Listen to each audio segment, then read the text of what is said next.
ఏది అదే అమ్మా, లేదమ్మా, ఏం చెప్పినా కూడా వాళ్ళు చెప్తుంది కూడా మీరు మంచి బట్టలు వేసుకోండి, మా పిల్లలు ఇదే నేర్చుకుంటున్నారు అని చెప్తున్నారే తప్ప పబ్లిక్ ప్రాపర్టీ ఎలా అవుతారమ్మా? We are representatives of society. సినిమాల్లో చెప్పేది జనానికి ఒక్కొక్కసారి సినిమా ఒక విలువను సృష్టిస్తుంది. ఎన్నో ఇప్పుడు మన కోర్టు సినిమాని తీసుకుంటే చట్టం పట్ల అవగాహన కల్పించింది. సినిమా అంత పవర్ఫుల్ మీడియా. తప్పు జరిగితే మన డ్రెస్సింగ్ సెన్స్ మీద అంతే ఘోరంగా వెళుతుంది, మంచి జరిగినా అంతే ఉపయోగకరంగా ఉంటుంది. అంటే మనం రిప్రజెంటేటివ్స్. సుబ్బారావు గారు మీరేదో అడుగుతున్నారండి. ఒక్క నిమిషం, సుబ్బారావు గారు ఏదో అడుగుతున్నారు. అఫ్కోర్స్ మీరు అన్నట్టు మీరు వాడిన 2 పదాలు అన్పార్లమెంటరీయే కాదన్ను. వేరేస్ అంతకు మించిన పదాలు కామెడీ షోస్లో, టీవీల్లో కామెడీ షోస్లో వస్తున్నాయి. అలాగే మన తెలుగు సినిమాల్లో కూడా వస్తున్నాయి, సెన్సార్ గడప దాటి వస్తున్నాయి. సో మీరు అన్నట్టు అప్పుడు ఎలాంటి స్పందన కనపడలేదు. బట్ శివాజీ ఎందుకు టార్గెట్ అయ్యాడు? ఏమో సార్, నేను చిన్నోడిని, నన్నంటే ఎవరు అడగరనేమో. లేదు దీన్ని సింపతి కార్డ్ అని ఎందుకు వేసుకోవాలా? వాళ్ళకి మనం ఈజీగా దొరికాము. తప్పు జరిగింది కదా, నా వైపు తప్పు జరిగింది కదా, ఫేస్ చేద్దాం. శివాజీ గారు సార్ ఇందాక మాట్లాడుతూ, ఒక్క నిమిషం బ్రదర్, శివాజీ గారు ఇందాక మాట్లాడుతూ, సో ఒక అమ్మాయి డ్రెస్సింగ్ విధానంలో వాళ్ళు అక్కడ అబ్యూజింగ్గా ప్రవర్తించారు, టచ్ చేయడానికి ట్రై చేస్తున్నారు అన్నారు. అమ్మాయిలు సరిగ్గా డ్రెస్ చేసుకుంటే ఇలాంటి ఇబ్బంది ఉండదని చెప్తున్నారు. వాళ్ళకి సేఫ్గా ఉంటుంది అంటున్నా. ఆ పాప డ్రెస్ కనుక జారిపోయి ఉంటే ఆ వీడియోని మనం ఎవరన్నా అడిగినా తీస్తాం ఆ సైట్లో నుంచి. అది ఒక ఇన్సిడెంట్ కావచ్చు సార్, బయట చాలా జరుగుతుంది. అదే నేను అంటున్నా. కానీ అలా ప్రవర్తించే ఒక ఆర్టిస్ట్ వచ్చినప్పుడు, ఒక స్టార్ హీరోయిన్ వచ్చినప్పుడు ఎవరైనా సెల్ఫీల కోసం ఎగబడతారు, చూస్తారు. మీరు వెళ్ళినా కూడా మీతో సెల్ఫీ దిగడానికి ఇబ్బంది. అమ్మాయిలు కూడా మీ చుట్టూ తిరుగుతారు, మీతో సెల్ఫీ తీసుకోవడానికి. ఒక సినిమా వచ్చినప్పుడు ఆటోమేటిక్గా యాక్టర్ ముందు జరుగుతూ ఉంటుంది. కానీ వాడి ఇంటెన్షన్ ఏంటో తెలియకుండా ఎవరైతే వాడు ఆ అమ్మాయి దగ్గరికి వెళ్ళాడో, హీరోయిన్ దగ్గరికి వెళ్ళి సెల్ఫీ తీసుకుందాం అనుకున్నాడా, లేదంటే అమ్మాయితో షేక్ అండిద్దాం అనుకున్నాడా తెలియదు కదా. సో వాడికి ఏం చెప్తారు మీరు? అమ్మాయిలు డ్రెస్సింగ్స్ ఉండాలి, చాలా బాధ్యతగా ఉండాలి, వాడి విచక్షణ కూడా ఉండాలి కాబట్టి అలాంటి వాళ్ళకి కూడా చెప్పాలి కదా మీరు. కాదండి, నేను అంటున్నాను, మనం చెప్తే ఎవ్వడు వెండ. వాడు అంటాడు, నాకు అమ్మాయి ఆర్టిస్ట్ అండి, నేను పోయి మాట్లాడకూడదా, ఏమంటే ఫోటోలు ఇరా, అబ్బో అప్పుడే ఇవన్నీ వస్తాయి. మీరు చెప్తే హీరోయిన్లు ఎందుకు వింటారు? హీరోయిన్లు మంచి బట్టలు వేసుకోవాలి, వెళ్ళాలని మీరు చెప్పారు. కాదు, అది కూడా సినిమా చూసి మారతారనే సందేశాలు ఇస్తాం. ఎప్పుడోప్పుడు ఎక్కడో చోట మారుతుంది. గాంధీ గారు వదిలేసి ఉంటే స్వతంత్రం ఇప్పుడు కూడా వచ్చేది కదేమో. తగులుకొని పట్టుకొని లాగి లాగి లాగి నెహ్రూ గారు 9 సంవత్సరాలు జైల్లో ఉన్నాడు. ఏంది, మహిళని గౌరవించకుండా ఈ దేశం ఉండదండి. ఇప్పుడు మహిళని గౌరవించకపోతే ఇందిరాగాంధీ గారు 3 సార్లు ప్రధానమంత్రి అయ్యేవాళ్ళు కాదు. మన దేశమే కాదు, ఈవెన్ ఈ ఏషియన్ కంట్రీస్లో, ఎస్పెషల్లీ సౌత్ ఈస్ట్ ఏషియన్ కంట్రీస్లో మహిళకున్న గౌరవం అపారం. మగాడికి తెలుసు తను ఎంత ఇంపార్టెంటో.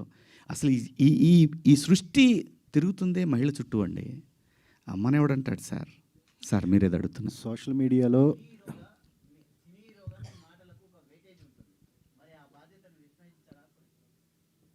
అందుకే కదా సారీ చెప్పాను సార్. మళ్ళీ అదే ఇది నన్ను అడిగితే పర్లేదు, రేపు ఇంకో హీరోయిన్ అడిగితే ఆయన కూడా ఇదే చెబుతాడు, సారీ చెప్పాడు కదా, ఇంకో దాన్ని కాకుండా ఏదైనా అడుగుదాం అని అంటారు. సార్ మీరు ఏదన్నా ఇష్యూ వచ్చినప్పుడు ఎవరన్నా ఏదన్నా మాట్లాడితే దొరుకుతాడు, బలి చేసేద్దాం అని ఒక బ్యాచ్ ఇప్పుడు చాలా ఎక్కువ మంది ఉన్నారు. సో అలాంటి బ్యాచ్కి మిమ్మల్ని కూడా దొరకపుచ్చుకుందాం అనుకున్నారు. సో దొరికేసాను తప్పే ఉంది. నేను బాధపడింది ఒక్కటే, ఈ పిల్లలందరూ నాకు తెలిసిన వాళ్ళే కదా. ఒక మాట నన్ను అడిగుంటే, ఒక మాట, ఇప్పుడు ఏదైతే ఈ ప్యానల్స్లో ఉన్నోళ్ళందరూ కూడా ఒక మాట, ఏంటన్నా అని అంటే, లేదమ్మా పొరపాటు జరిగింది అని ఆన్ ది స్పాట్లోనే వెళ్ళిపోయేది కదా. ఆ ఒక్క అవకాశం నాకు ఇచ్చుంటే బాగుండేదేమో. అది మళ్ళీ ఉమెన్ కమిషన్ దాకా వెళ్ళాల్సిన అవసరం వచ్చేది కాదేమో. డెఫినెట్గా ఉమెన్ కమిషన్ రియాక్ట్ అవుతుందండి. వాళ్ళకి సమాజంలో ఒక సెలబ్రిటీస్ నుంచి ఇంత పెద్ద, అసలు మొత్తం ఒక పెద్ద వెల్లువలాగా ఏముంటుంది అక్కడ పోతే. పోనీ చెప్పండి, నాకు మరణశిక్ష ఏమంటే మరణశిక్ష చేయించుకొని వస్తా పోయి. ఇంకా నేను అంతకన్నా ఉమెన్ కమిషన్ సుమోటోగా తీసుకుంది తప్ప ఎవరు కంప్లైంట్ చేయలేదు. మా అసోసియేషన్ మాత్రమే కంప్లైంట్ చేసి ట్యాగ్ చేస్తే సుమోటో కాకపోతే ఏమవుద్దండి. ఏమండి నేను అనేది, మనకు అందరికి అన్నీ తెలుసండి. మన అందరం కూడా అన్నీ తిట్టుకుంటామండి. బయట బూతులు తిట్టుకుంటాం, కెమెరా ముందుకు వచ్చినప్పుడు పద్ధతిగా ఉండాలనుకుంటాం. ఆఫ్టర్ ఆల్ మనుషులు అండి మనం.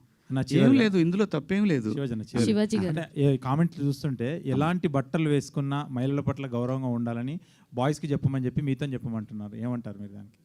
ఎలాంటి బట్టలు వేసుకున్నా గౌరవంగా ఉండాలి ఆడవాళ్ళతో. అంటే చాలామంది నిన్న కామెంట్స్లో కొన్ని పదాలు వాడారమ్మా, నాకు ఆశ్చర్యం వేసింది ఆ పదాలు.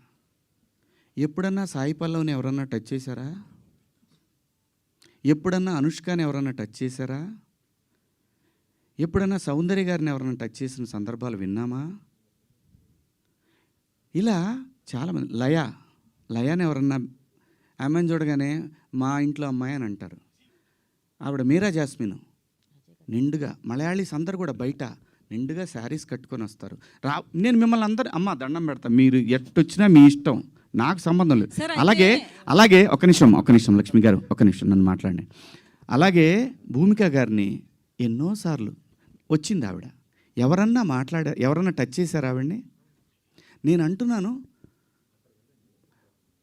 ప్రొవోక్ చేయకూడదు. ప్రొవోక్ చేసినట్టు అనిపించినప్పుడు మీరు అన్నదానికి కుర్రాళ్ళు ఆహా నువ్వు ఇలా ఉంటావా, వాళ్ళు పందాలు వేసుకుంటారు. పిల్లలుండి చిన్నపిల్లలు, మన పిల్లలు వాళ్ళు. నేను అంటాను మనం ఎందుకు అవకాశం ఇవ్వాలి అనేది నా ఉద్దేశం తప్ప, మీ ఇష్టం అండి. మీరు బట్టలు వేసుకున్నా, ఇంకా మంచి బట్టలు వేసుకున్నా, ఆ తర్వాత మీ ఇష్టం, మీ ఫ్యామిలీ, మీరందరూ సమాజానికి అగెన్స్ట్గా వెళ్ళినా ఉన్నా, నేను మాత్రం కోరుకునేది ఒకటి, ఈ జనరేషన్ ఆడపిల్లలకి, అమ్మా నేను ఒకటి చెప్తున్నాను, మిడిల్ క్లాస్ ఎక్కువ ఈ దేశంలో, మరీ ముఖ్యంగా మన తెలుగు పిల్లలు. నేను చెప్పేది ఒకటేది, మీరు పాటించమని నేను అంటల్లా, జరిగే అనర్థాల గురించి మాత్రం చెప్తాను. జాగ్రత్తగా ఉండండి, ఇంతకన్నా నేను చెప్పేది ఏం లేదు. Thank you. సార్ ఒకటి లాస్ట్ క్వశ్చన్.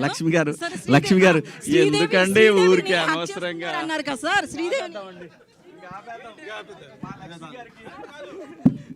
హక్ చేసుకుంది అంటున్నారు కదా సార్. శ్రీదేవి